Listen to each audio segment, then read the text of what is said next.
Hello friends, स्वागत है आपका अपने यूट्यूब चैनल पर। रेडी हो जाइए, हम 72वें बीपीएससी टेस्ट सीरीज का सबसे इंपॉर्टेंट सेट देखने वाला है, जो कि आपका एडिटोरिया का द्वारा आपका टेस्ट कराया जा रहा है। उसका हम लोग देखेंगे FLT। आज आपका 002 होने वाला, ध्यान रखिएगा। पार्ट 1 देखिए आपका हो चुका है, आज हम लोग पार्ट 2 देखेंगे, यानी कि आपका 75 नंबर प्रश्न से लेकर 150 नंबर प्रश्न आज आपका कंप्लीट कराएगा। पार्ट 1 आपका कंप्लीट हो चुका है। अगर वीडियो पर आप लोग नए हैं भी है तो प्लीज़ आपसे हाथ जोड़कर निवेदन करें, चैनल को प्लीज़ सब्सक्राइब कर लीजिएगा।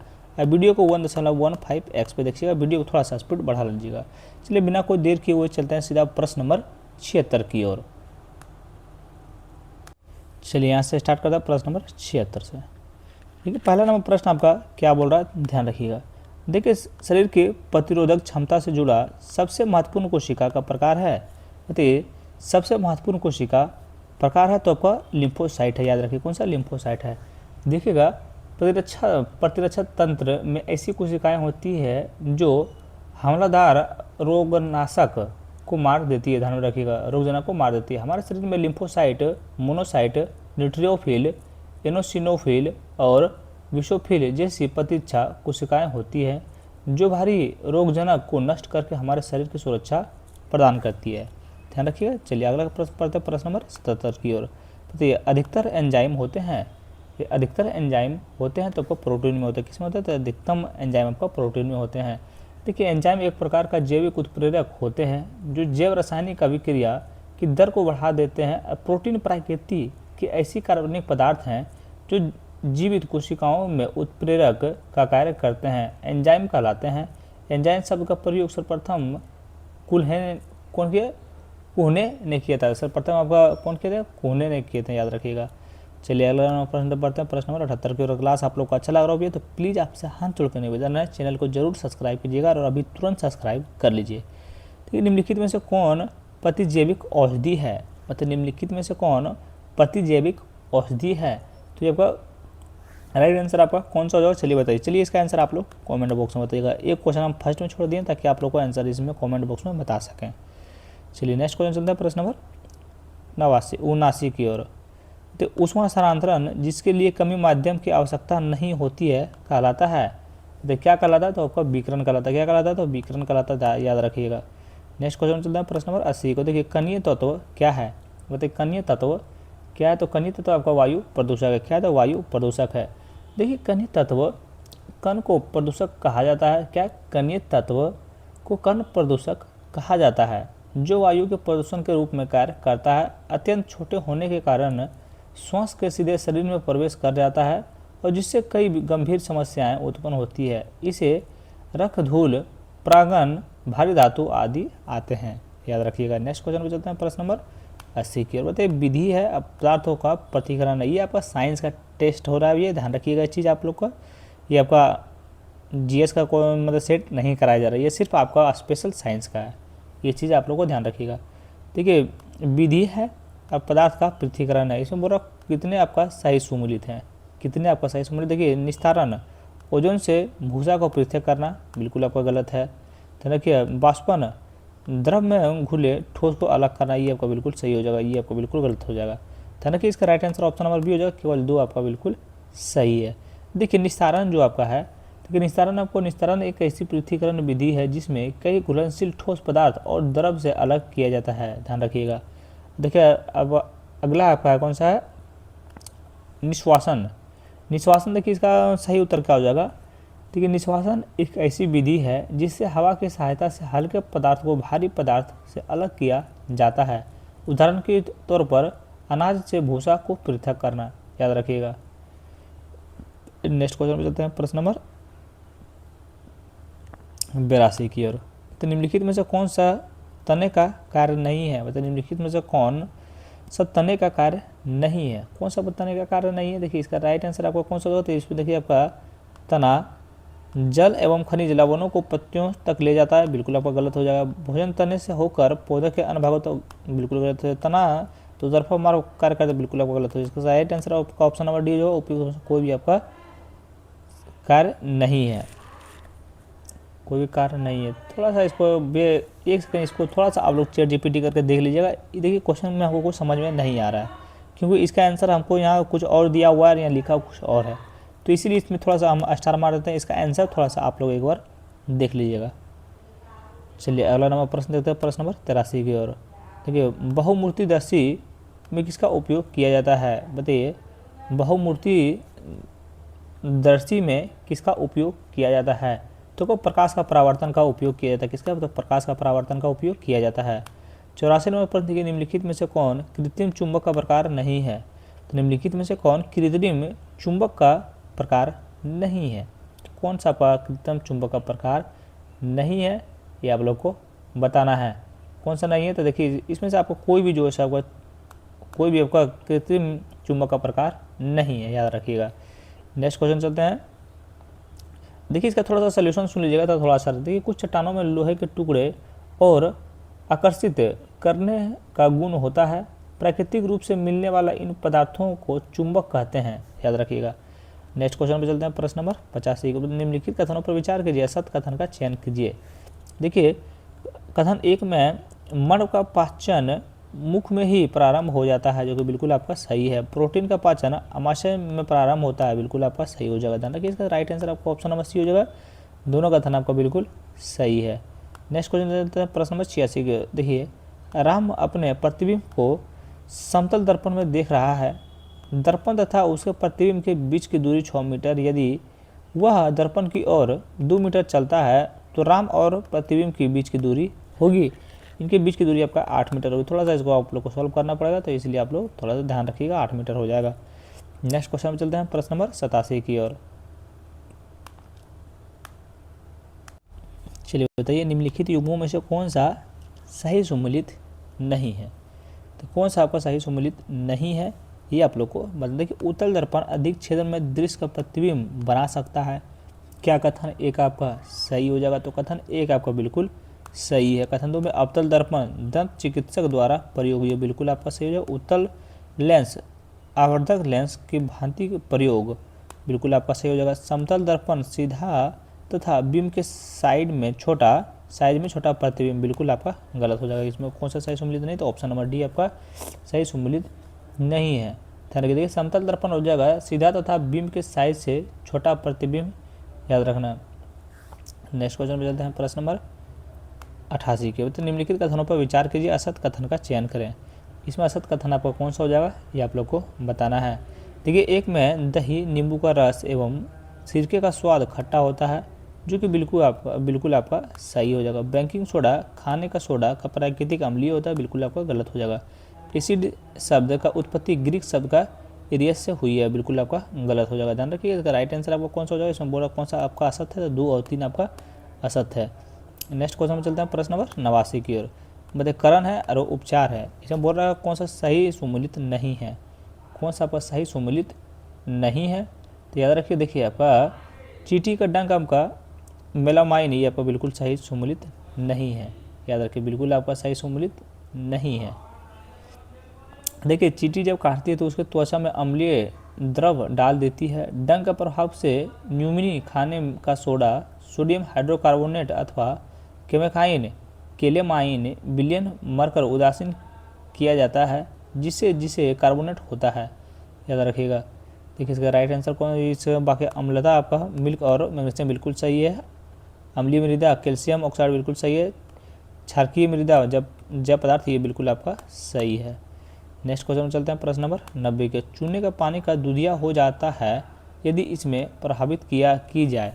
बताइए चूने के पानी दूधिया हो जाता है यदि इसमें प्रभावित की जाए, तो कोई कार्बन डाइऑक्साइड इसे प्रभावित की जाएगा, तो ये आपका दूधिया कलर का हो जाएगा, पानी दूधिया कलर का हो जाएगा, कार्बन डाइऑक्साइड, याद रखिएगा। तो ऑप्शन नंबर बी आपका सही उत्तर हो जाएगा। देखिए कार्बन डाइऑक्साइड और चूने के पानी के बीच अंतोत्पादक अभिक्रिया निम्न प्रकार की होती है, जैसे कार्बन डाइऑक्साइड प्लस चूने का पानी और कैल्शियम बाइकार्बोनेट और जल, याद रखिएगा। नेक्स्ट क्वेश्चन में चलते हैं, प्रश्न नंबर 91 की ओर। निम्नलिखित में से कौन सा सरल अस्थायी उत्तक का उदाहरण है। मतलब निम्नलिखित में से कौन सरल अस्थायी उत्तक का उदाहरण है, तो आपका देखिए पेरेंकाइमा, ये आपका है उदाहरण इसका है। लेकेकाइमा भी है, लिंकेकाइमा, और आपका कोरोलेनकाइमा, और उसके बाद आपका एरेंकाइमा, याद रखिएगा। तो 1, 2, 3 और 6 ये आपका राइट आंसर हो जाएगा। ध्यान रखिए ऑप्शन नंबर सी आपका सही उत्तर हो जाएगा। ये चारों जो है सो आपका कौन सा है, तो सरल अस्थायी उत्तक है, याद रखिएगा। नेक्स्ट क्वेश्चन पे चलते हैं, प्रश्न नंबर 91 की ओर। चलिए देखिए, सूची 1 में सूची 2 में मिलान करना है, चलिए मिलान करते हैं। देखिए बहुत बढ़िया क्वेश्चन है, बहुत ही शानदार क्वेश्चन है। चलिए मिलान करते हैं। देखिए ईंधन का आपूर्ति दहन, अगर आप लोग को क्लास अच्छा लग रहा होगा भैया तो प्लीज़ चैनल को अभी तुरंत सब्सक्राइब कर लीजिए। आप लोग जानते हैं हज़ार व्यूज़ चला जाता है, लेकिन देखता है आदमी सब्सक्राइब बस 2-3 आदमी करते तो अच्छा नहीं लगता इससे। देखिए ईंधन का अपूर्ण दहन, ये आपको जो है कार्बन मोनोऑक्साइड, याद रखें 2 में हो जाएगा। वैश्विक तापमान का आपका हो जाएगा कार्बन डाइऑक्साइड हो जाएगा। ठीक है, कोयला एवं डीजल का दहन, ये आपका हो जाएगा सल्फर डाइऑक्साइड। अम्ल वर्षा आपका किस में होता है, अम्ल वर्षा आपका हो जाएगा 3 में हो जाएगा सल्फर और नाइट्रोजन का ऑक्साइड, याद रखिएगा। तो ऑप्शन नंबर सी आपका सही उत्तर हो जाएगा। ये सब क्वेश्चन में ऑप्शन देख लीजिएगा, फिर मज़ा नहीं आएगा मिलान करने। इतना ईजी क्वेश्चन को आप ऐसे देख के मिलान कर सकते हैं।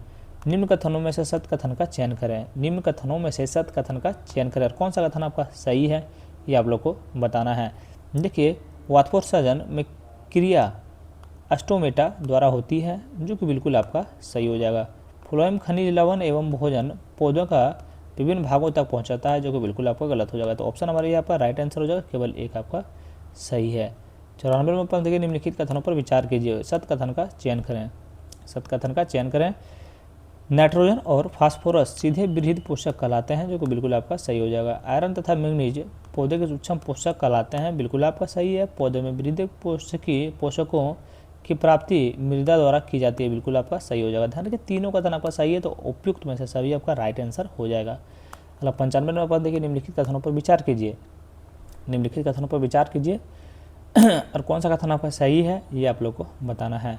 देखिए बर्फ मिले पानी में बर्तन की बाहरी सतह से ठंडी हो जाती है, बिल्कुल आपका सही हो जाएगा। वायु में उपस्थिति ऊष्मा लवण ठंडी सतह के संपर्क में आकर वाष्प में परिवर्तन हो जाती है, बिल्कुल आपका गलत हो जाएगा। ध्यान रखिए इसका राइट आंसर कौन सा होगा, ऊपर चलिए देखते हैं। 3 में देखिए आपका बर्तन के बाहरी सतह पर बनने वाली बूंदों बर्तन के अंदर पानी का रिसाव बनाती है, बिल्कुल आपको गलत हो जाएगा। इसका राइट आंसर आपका ऑप्शन नंबर ए हो जाएगा, केवल एक आपका सही है। नेक्स्ट क्वेश्चन चलते हैं, प्रश्न नंबर 96 की। क्या होता है जब वस्तु मुक्त रूप में पृथ्वी की ओर गिरती है, तब वस्तु का वेग में परिवर्तन होता है। वस्तु के वेग में परिवर्तन होता है, याद रखिएगा। तो ऑप्शन नंबर डी आपका सही उत्तर हो जाएगा। चलिए बताइएगा, तो इसका सही उत्तर रखिएगा, जो वस्तु के वेग में परिवर्तन होता है। नेक्स्ट क्वेश्चन चलते हैं, प्रश्न नंबर 97 की। पीएच मान दर्शाता है, पीएच मान दर्शाता है, तो कौन दर्शाता है इसमें से? चलिए इसका आंसर आप लोग प्लीज़ कमेंट बॉक्स में बताइए। 3-4 क्वेश्चन आप लोग के लिए, इतना इजी क्वेश्चन आप लोग के लिए नहीं छोड़ेंगे, तो आप लोग आंसर बताते नहीं है, तो प्लीज़ इसका आंसर आप लोग कमेंट बॉक्स में बताइए। जितना 3 क्वेश्चन देखिए, और टोटल हम जो है सो आप लोग के लिए क्वेश्चन में छोड़ते हैं, ताकि आप लोग आंसर बताइएगा। 98 नंबर प्रश्न देखिए, ग्लूकोज पायरूवेट कहाँ विखंडित होती है? तो ग्लूकोज पायरूवेट कहाँ विखंडित होती है? बहुत जो क्वेश्चन है, तो आपका कोशिका द्रव में विखंडित होती है। कहाँ विखंडित होती है? तो कोशिका द्रव में आपका विखंडित होती है। नेक्स्ट क्वेश्चन देखते हैं, प्रश्न नंबर 99 की ओर। देखिए कथन 1 है और कारण आ रहा है। कथन 1 में आपका क्या बोल रहा है? अभी कथन 1 में जलीय जीवों के श्वास दर स्थलीय जीवों की अपेक्षा द्रुत होती है, जो भी कथन 1 बिल्कुल सही है। कारण आर में जल में विलय ऑक्सीजन की मात्रा वायु में ऑक्सीजन की मात्रा की तुलना में बहुत कम है, जो कि बिल्कुल आपको ये भी सही हो जाएगा। ध्यान रखिए इसका राइट आंसर कौन सा? ए और आर दोनों सही है, और आर ए की सही व्याख्या करता है, इसलिए ऑप्शन नंबर बी आपका राइट आंसर हो जाएगा। नेक्स्ट क्वेश्चन में चलते हैं, प्रश्न नंबर 100 की ओर। तो हार्मोन है अंतःस्रावी ग्रंथि हैं, अंतःस्रावी ग्रंथि हैं। देखिए वृद्धि हार्मोन हो जाएगा आपका पीयूष ग्रंथि में। इंसुलिन हो जाएगा आपका अग्नाशय में। एड्रेनल आपका हो जाएगा एड्रेनल ग्रंथि में। एस्ट्रोजन आपका हो जाएगा अंडाशय में। कितना इजी क्वेश्चन है भैया, ऑप्शन नंबर ए आपका राइट आंसर हो जाएगा। बताइए प्राग्नलिका का बीजांड और वृद्धि करना पादप गति के किस प्रकार का उदाहरण है? प्राग्नलिका का विखंडन और वृद्धि करना पादप गति के किस प्रकार का उदाहरण है? किस प्रकार का उदाहरण है? तो रसायन न्यूवर्तन का है, ध्यान में रखिए, रसायन न्यूवर्तन का। तो ऑप्शन नंबर सी आपका सही उत्तर हो जाएगा। नेक्स्ट क्वेश्चन देखते हैं, बीम का प्रतिबिंब स्थिति या प्रतिबिंब की स्थिति के समूह अवतल दर्पण के संदर्भ में निम्नलिखित में से कौन सा सही सुमेलित है? बताइए, चलिए मिलान करना बात बताइए। पी और एफ के बीच, पी और एफ के बीच दर्पण के पीछे, सी के बीच बताइए, सी यानी फोकस के बीच, फोकस नहीं, सी तो इसका सही उत्तर क्या हो जाएगा? सी पर आपका प्रतिबिंब स्थिति क्या हो जाएगा? तब पर सी पर ही हो जाएगा। सी और एफ के बीच का प्रतिबिंब स्थिति क्या होगा? ये आपका हो जाएगा सी पर होगा, सी से परे, एफ पर अनंत पर, याद रखिए। ऑप्शन नंबर सी थोड़ा सा इसमें हमको समझ में नहीं आया, थोड़ा सा एक बार आप लोग समझ लीजिएगा। नेक्स्ट क्वेश्चन देखते हैं, प्रश्न नंबर 100 के दूरदृष्टि दोष के उत्पन्न होने का कारण है, दूरदृष्टि दोष उत्पन्न होने का कारण है ऋषभ पूरा असत कथन का चयन करें, असत कथन का चयन करें। देखिए, अभिनेत्र लेंस की फोकस दूरी अत्यधिक हो जाता है, जो कि बिल्कुल आपका सही हो जाएगा। नेत्र गोलक का छोटा हो जाना बिल्कुल आपका सही हो जाएगा। ध्यान रखिए, दोनों कथन आपको बिल्कुल सही, लेकिन इसमें असत आपका एक भी नहीं है, याद रखिएगा। नेक्स्ट क्वेश्चन पे चलते हैं, प्रश्न नंबर 104 की ओर। सूचक है और अम्लीय विलयन में रंग है, बताइएगा इसको क्या बोल रहा है, कौन सा आपका सुमेलित है, कौन आपका सही सुमेलित है, ये आप लोग को बताना है। देखिए, मैं गुड़हल की पंखुड़ी, ये मेजेंटा हो जाएगा, बिल्कुल सही सुमेलित है। लिटमस पेपर लाल, बिल्कुल सही है। फिनोल्फलेथिन रंगहीन, बिल्कुल आपका सही हो जाएगा। तीनों का था आपका बिल्कुल सही है, याद रखिएगा। नेक्स्ट क्वेश्चन चलता है, प्रश्न नंबर 105 के सूची 1 सूची 2 से क्या करना है, मिलान करना है, बताना है कि कौन कौन सा सुमेलित आपका हो जाएगा। देखिए, विकर्ण चूर्ण आपका हो जाएगा, जानवर कैल्शियम ऑक्सीक्लोरोसाइड। बैंकिंग सोडा आपका हो जाएगा, ये आपका 4 में हो जाएगा, सोडियम हाइड्रोजन कार्बोनेट। धोने का सोडा आपका हो जाएगा, 1 में हो जाएगा, sodium carbonate. Plaster of Paris, ये आपको बच गया 3 में, तो कैल्शियम सल्फेट हेमीहाइड्रेट, ध्यान रखिएगा। तो उसका सही उत्तर आपका ऑप्शन नंबर सी आपका राइट आंसर हो जाएगा, नहीं याद कर लीजिएगा। नेक्स्ट क्वेश्चन चलता है, प्रश्न नंबर 106 के लाइसोसोम किनके पाचन में सक्षम है, बताइए। लाइसोसोम किसके पाचन में सक्षम है, किसके पाचन में सक्षम है लाइसोसोम? तो लाइसोसोम जो है सो आपका, देखिए, कार्बोहाइड्रेट में सक्षम है, प्रोटीन में सक्षम है, लिपिड में सक्षम है, न्यूक्लियर अम्ल में से भी सक्षम है, याद रखिए। चारों में जो है सो आपका लाइसोसोम, चारों में आपका पाचन के सक्षम है, याद रखिएगा। नेक्स्ट क्वेश्चन चलता है, प्रश्न नंबर 100, कैरियोकाइनेसिस किस अवस्था में गुणसूत्रों की आकृति का अध्ययन किया जा सकता है, बताइएगा। क्रियोकाइनेसिस की किस अवस्था में गुणसूत्रों की आवृत्ति का अध्ययन किया जा सकता है? तब मध्य अवस्था में जो है सब किया जा सकता है। मध्य अवस्था कहाँ है? तो ऑप्शन नंबर सी आपका सही उत्तर हो जाएगा। बताइए, प्राणी जगत का सबसे बड़ा संघ है, प्राणी जगत का सबसे बड़ा संघ है तो आपका ऑर्थोपोडा है। कौन सा? तो आपका ऑर्थोपोडा, याद रखिएगा। ऑप्शन नंबर बी आपका सही उत्तर हो जाएगा। चलिए 9 नंबर प्रश्न बताइएगा, सटोली कोशिकाएं कहाँ पाई जाती है? सटोली कोशिकाएं कहाँ पाई जाती है? तब का शुक्राणुजनक नलिकाओं में पाई जाती है। बहुत इजी क्वेश्चन है, 1 लाइनर था। मोमबत्ती से जलने की प्रक्रिया है, तो मोमबत्ती की जलने की प्रक्रिया है तो शुक्राणुजनक नलिकाओं में, ध्यान में रखिएगा। इसका राइट आंसर आपको कौन सा जो? तो इसका राइट आंसर आपको जो भौतिक और रासायनिक परिवर्तन दोनों, याद रखिए। भौतिक एवं रासायनिक परिवर्तन दोनों के ऊपर जलने की प्रक्रिया है। नेक्स्ट क्वेश्चन चलते देखिए, हाल ही में लोकसभा अध्यक्ष ओम बिरला ने संसद की एक अत्यंत महत्वपूर्ण स्थायी समिति महिला सशक्तिकरण संबंधी समिति का पुनर्गठन किया है। इस नवगठित समिति का अध्यक्ष किसे नियुक्त किया गया है? तो इसमें किसे नियुक्त किया गया था? डॉक्टर दुर्गावती पुंडेश्वरी को आपका किया गया, ध्यान में रखिएगा। तो ऑप्शन नंबर बी आपका सही उत्तर हो जाएगा। नेक्स्ट क्वेश्चन चलते हैं, देखिए, पश्चिम बंगाल ने हालिया विधानसभा चुनाव में हार के बाद ममता बनर्जी द्वारा मुख्यमंत्री पद से इस्तीफा देने से इनकार करने पर संवैधानिक संकट टालने के लिए राज्यपाल RN रवि ने संविधान के किस अनुच्छेद के प्रयोग करके राज्य विधानसभा को भंग कर दिया था?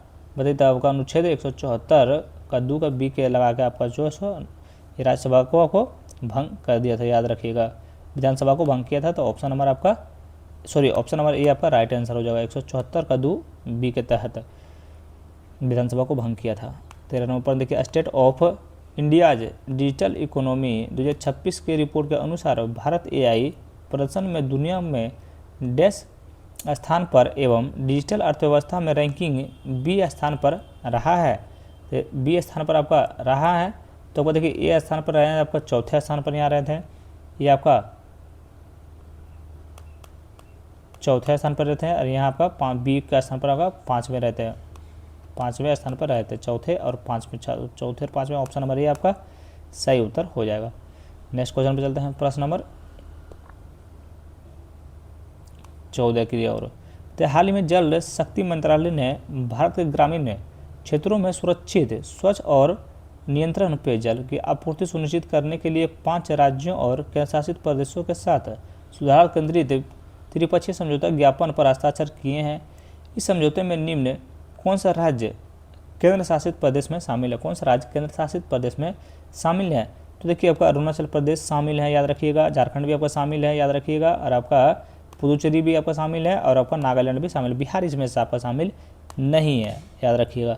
नेक्स्ट क्वेश्चन पे चलते हैं, प्रश्न नंबर 115 के बताइए, विकसित भारत रोजगार और आजीविका मिशन ग्रामीण बीबीजी रामजी के तहत बिहार के लिए कितनी राशि का अंतरिम बजट आवंटित किया गया है? कितना आवंटित किया गया? तो 67,115 करोड़ किया गया, 67,115 करोड़ किया गया। तो ऑप्शन नंबर सी आपका सही उत्तर हो जाएगा। तो निम्नलिखित कथनों पर विचार कीजिए, कौन सा कथन आपका सही है ये आप लोग को बताना है। देखिए बिहार में मछली उत्पादन राज्य की वार्षिक मांग की तुलना में अधिक है, जो कि बिल्कुल आपका गलत हो जाएगा। हाँ, बिहार का देश का चौथा सबसे बड़ा अंतर्देशीय मछली उत्पादक राज्य बन गया, ये आपका बिल्कुल सही हो जाएगा। ध्यान रखिए इसका राइट आंसर आपको ऑप्शन नंबर बी हो जाएगा, केवल 2 कथन आपका बिल्कुल सही है, बिल्कुल सही है। नेक्स्ट क्वेश्चन पे चलते हैं। देखिए बिहार में मछली उत्पादन वित्तीय 2025-26 में लगभग 10.28 लाख टन तक पहुंच गया है, जो पिछले वर्ष में 9.69 लाख टन से अधिक है, याद रखिएगा। नेक्स्ट क्वेश्चन पे चलते हैं, प्रश्न नंबर 117 की ओर। निम्नलिखित कथनों में से कौन सा कथन आपका असत्य है? निम्नलिखित कथनों में से कौन सा कथन आपका इसमें गलत होगा, ये आप लोग को छांट के बताना है। देखिए बिहार के सभी प्रखंड में बन रहे आउटडोर स्टेडियम का संचालन और रख रखाव पीपीए मॉडल के तहत किया जाएगा, बिल्कुल आपका सही है। राजगीर स्थिति अंतर्राष्ट्रीय क्रिकेट स्टेडियम और स्पोर्ट्स कॉम्प्लेक्स का निर्माण 31 अक्टूबर 2026 तक पूरा करने का लक्ष्य रखा गया है, बिल्कुल आपका सही है। पटना का पुनपुन प्रखंड में डुमरी में नया अंतर्राष्ट्रीय स्तर पर खेल परिसर का विकसित किया जाएगा, बिल्कुल सही है। बिहार में खेल संस्कृति को बढ़ावा देने के लिए प्रखंड स्तर पर प्रखंड खेल क्लब का गठन किया जाएगा और खेल उत्सव होंगे, जो कि बिल्कुल आपका गलत हो जाएगा। ध्यान रखिए इसमें बोल रहा था कौन सा कथन आपका असत्य है, तो ऑप्शन नंबर डी आपका असत्य है। नेक्स्ट क्वेश्चन पे चलते हैं, प्रश्न नंबर 118 को। बिहार सरकार ने प्रधानमंत्री मत्स्य संपदा योजना के तहत किस जिले में 31.21 करोड़ का लागत से इंटीग्रेटेड एक्वा पार्क बनाने को मंजूरी दी है? मंजूरी दी है तो आपको भोजपुर में ये मंजूरी दिए हैं। बताइए बिहार का पहला राष्ट्रीय फॉरेंसिक विज्ञान विश्वविद्यालय का कैंपस कहाँ बनाए जाने की घोषणा हुई है? कहाँ बनाए जाने की घोषणा हुई है? तो ये आपका पुनपुन में हुई है, याद रखिएगा। देखिए बिहार का पहला राष्ट्रीय फॉरेंसिक विज्ञान विश्वविद्यालय का कैंपस पटना के पुनपुन यानी डुमरी में बनाने की बात कही गई है। बिहार में जनगणना 2027 के अंतर्गत चल रहे स्वगणना अभियान ए और पहला स्थान, बी और दूसरा स्थान प्राप्त किसको हुआ है? बताइए बिहार में जनगणना 2027 के अंतर्गत चल रहे स्वगणना अभियान में ए स्थान किसको हासिल हुआ और बी स्थान आपको किसको हासिल हुआ है? तो ए आपका मधुबनी को हुआ है, ध्यान रखिए, ए आपका मधुबनी को हुआ और बी आपका वैशाली को हुआ। मधुबनी और वैशाली का है, मधुबनी और वैशाली, ऑप्शन नंबर डी आपका सही उत्तर हो जाएगा।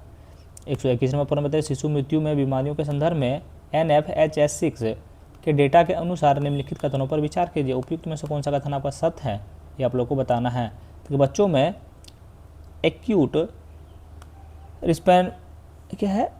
रिस्पिरेटरी इंडेक्शन ARI के लक्षणों में कमी की दर्ज की गई है। क्या कथन एक आपका सही है? तो कथन एक आपका बिल्कुल सही है। 5 वर्ष से कम की आयु के बच्चों में गंभीर डायरिया के मामले में बढ़कर 2% हो गया, जो कि बिल्कुल आपका गलत हो जाएगा। इसका सही उत्तर आपका ऑप्शन नंबर ए हो जाएगा, केवल एक आपका सही है।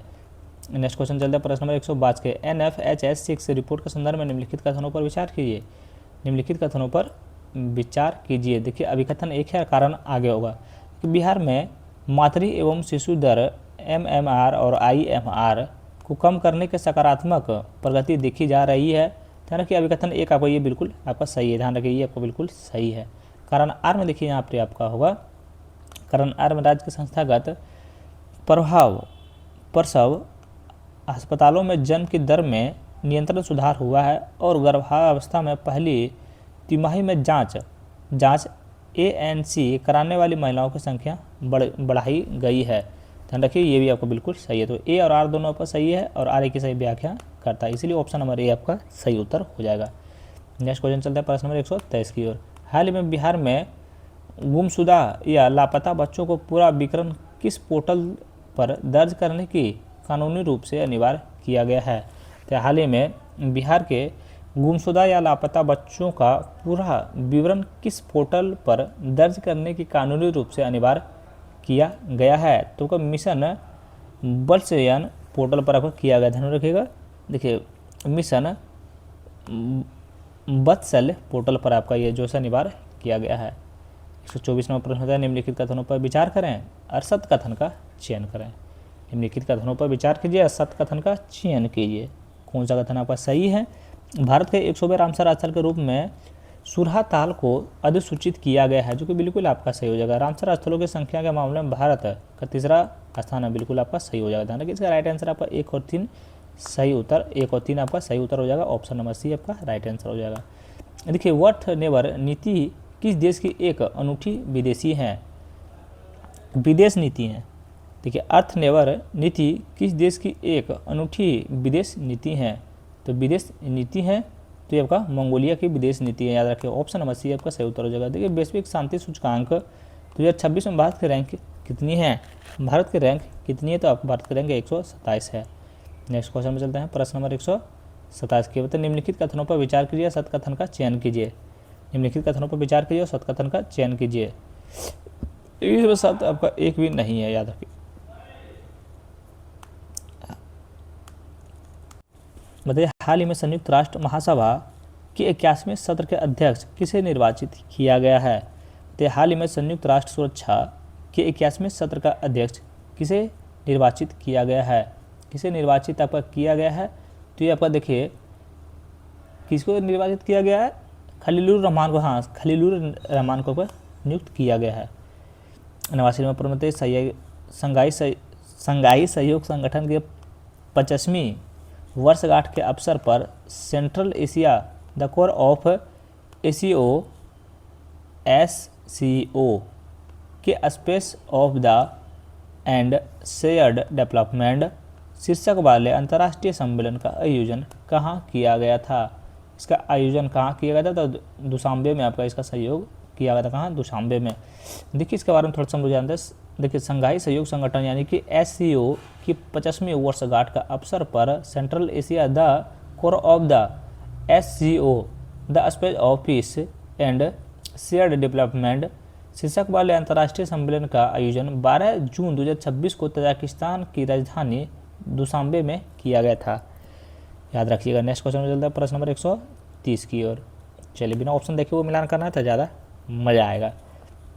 ठीक है, दिवस है और थीम है। बताइए विश्व रक्तदाता दिवस आपका का थीम क्या है? विश्व रक्तदाता दिवस का थीम आपका क्या है? तो इसका है 1 drop and humanity give blood save lives, याद रखिएगा। ये आपका एक में हो जाएगा। ठीक है, विश्व बाल श्रम निषेध दिवस का आपका थीम क्या है? तो आपका बाल श्रम का लाल कार्ड, बच्चों के लिए उचित खेल, वयस्कों के लिए सम्मानजनक काम, याद रखिएगा। देखिए विश्व पर्यावरण दिवस प्रकृति से प्रेरित जलवायु के लिए हमारे भविष्य के लिए, याद रखिएगा। विश्व खाद्य सुरक्षा दिवस बोझ से समाधान तक हर जगह सुरक्षित भोजन, याद रखिएगा। इसका सही उत्तर आपका कौन सा होता है? 1 2 3 4 हो जाएगा। तो ऑप्शन नंबर ए आपका सही उत्तर हो जाएगा। बहुत बढ़िया क्वेश्चन था। नेक्स्ट क्वेश्चन पे चलते हैं प्रश्न नंबर 131 की ओर। तो वर्ष 2026 में वाटन award for excellence in computing के लिए किसे चुना गया है? किसे चुना गया है? तो आपका सुभानी शेख को आपका चुना गया, सुभानी शेख को। नेक्स्ट क्वेश्चन पे चलते हैं, किस राज्य में पहली स्मॉल मीडिया एंटरप्राइज SME नेतृत्व वाली सेमीकंडक्टर चिप मैन्युफैक्चरिंग सुविधा का उद्घाटन हुआ है? उद्घाटन आपका कहाँ हुआ? तो आपका राजस्थान में हुआ। जान रखिए कहाँ? राजस्थान में। देखिए किस राज्य में पहली बार स्मॉल मीडियम एंटरप्राइज यानी कि SME नेतृत्व वाली सेमीकंडक्टर चिप मैन्युफैक्चरिंग सुविधा राजस्थान में आपको उद्घाटन किया गया है? मतलब तमिलनाडु विधान चुनाव 2026 के बारे में क्या सही है?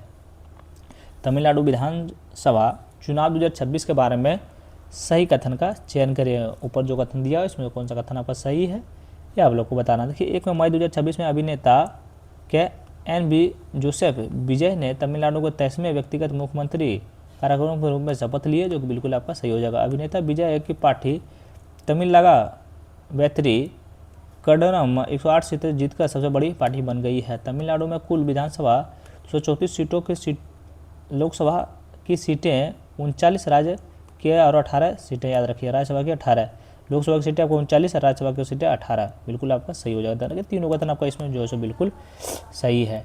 नेक्स्ट क्वेश्चन चलता है प्रश्न नंबर 134 की ओर। थॉमस कप 2026 का खिताब किस देश ने फ्रांस को हराकर अपने नाम किया है? बताइए, थॉमस कप 2026 का खिताब किस देश ने हराकर फ्रांस को हराकर अपने नाम किया है? फ्रांस को हराकर अपने नाम कौन सा किया? तो चीन किए हैं। कचरे से निपटने के लिए भारत का पहला ग्रीन मेथनॉल संयंत्र कहाँ स्थापित किया गया है? तो आपको कांडला गुजरात में किया गया है। सत्य कथन का चयन करें और कूट की सहायता से उत्तर दें। फिनलैंड द्वारा यूरोप की पहली पूर्ण एकीकृत लिथियम परियोजना शुरू किया गया है, जो कि बिल्कुल कथन एक आपका बिल्कुल सही है। देश की पहली पूर्णतः पेपरलेस न्यायपालिका वाला राज्य असम बन गया है, बिल्कुल सही है। कर्नाटक राज्य में बिल्कुल आपका गलत हो जाएगा। भारत का पहला राज्य नेतृत्व वाला space technology centre of excellence Bengaluru में स्थापित किया गया है, जो कि बिल्कुल आपका सही हो जाएगा। ध्यान रखिए इसका राइट आंसर 1-2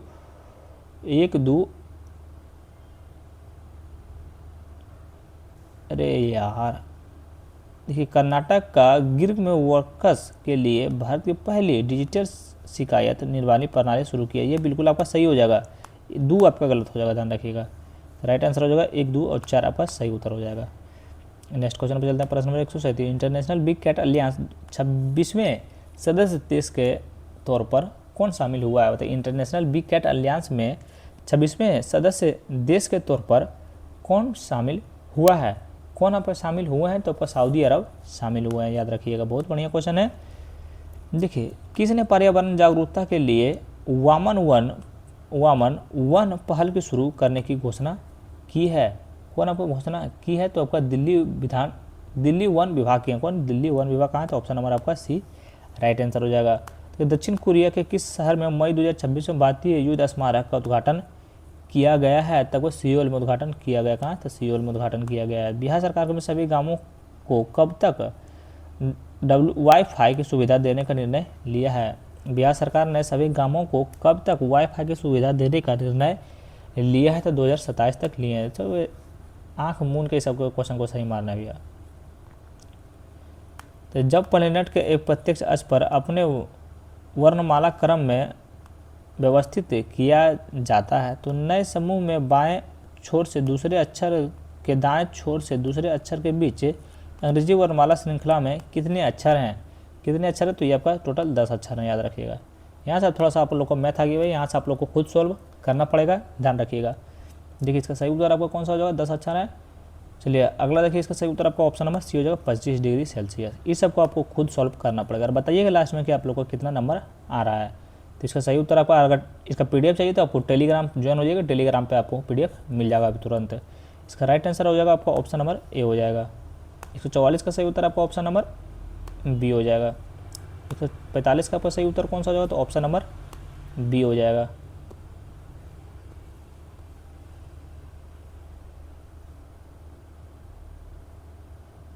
चलिए 146 नंबर प्रश्न देखिए, इसका सही उत्तर कौन सा होगा? 146 का सही उत्तर आपका ऑप्शन नंबर ए हो जाएगा। 147 का सही उत्तर आपको कौन सा होगा? 147 का सही उत्तर आपका ऑप्शन नंबर सी हो जाएगा। 148 का सही उत्तर आपका ऑप्शन नंबर सी हो जाएगा। 149 का सही उत्तर कौन सा होगा? 149 का सही उत्तर आपका ऑप्शन नंबर ए हो जाएगा। 150 का सही उत्तर आपका ऑप्शन नंबर सी हो जाएगा। ध्यान रखिए, वीडियो के समाप्त हुई है। अगर आप लोग को अच्छा लगा तो like, comment, share and subscribe जरूर करें। Thank you so much.